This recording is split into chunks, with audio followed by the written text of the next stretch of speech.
Why does this keep happening at HP? I mean, talk about weather that never changes.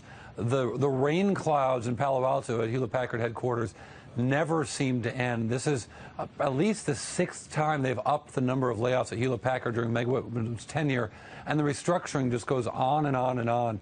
These layoffs, of course, a very big number, but interestingly coming after the split of the company. This came during a financial analyst meeting yesterday when they announced that the new companies are going to continue layoffs and continue restructuring. And it's not just HP Enterprises. That's what got the headline last night with 30,000 or 25,000 to 30,000 jobs as the guidance they gave. They're also going to lay off a few thousand jobs on their HP Incorporated business and continue to take restructuring there. So the number of layoffs at this company, this is on top of the 50,000 people they've already laid off over the course of Meg Whitman's tenure there.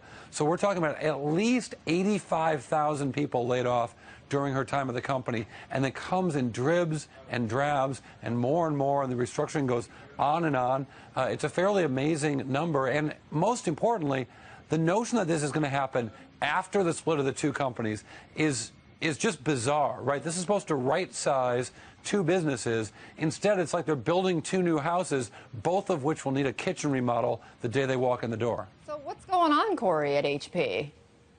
Well, certainly HP's been dealt a tough hand in a tough game. I mean, the business of enterprise computing is changing dramatically with moves much more towards software, much more towards the cloud. Slinging hardware, as IBM will be the first to tell you, has gotten a lot harder. So you've seen IBM, Dell, Hewlett-Packard all take it on the chin. The only company that's doing any more business in that big business of selling hardware, I should throw in Oracle's hardware business as well.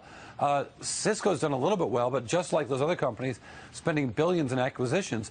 But the restructuring cost, I think, should be a big focus here. If you look at the restructuring that's happened at Hewlett-Packard over the course of just the last 6 quarters, it's been an enormous amount of money, and yet the restructuring that they're announcing just for HP Enterprises is more than Hewlett-Packard has spent in restructuring over the last 9 months for the combined company. So it's a huge number of new restructurings. Cory, can we point a finger at mobile devices? Isn't this, in a sense, that the explosion of mobile has, in effect, reduced the demand for many of the products, many of the PCs that HP makes?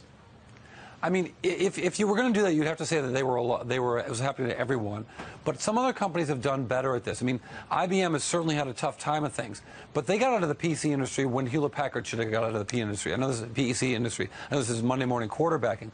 But what we've seen from Hewlett-Packard is that they've been slow to make some of these moves, and when they've made them spastically. You don't have to look any further than the $10 billion acquisition of Autonomy, which Hewlett-Packard now says was just smoke and mirrors. There was no company there, that they made a big mistake. They wrote down most of the cost of that acquisition.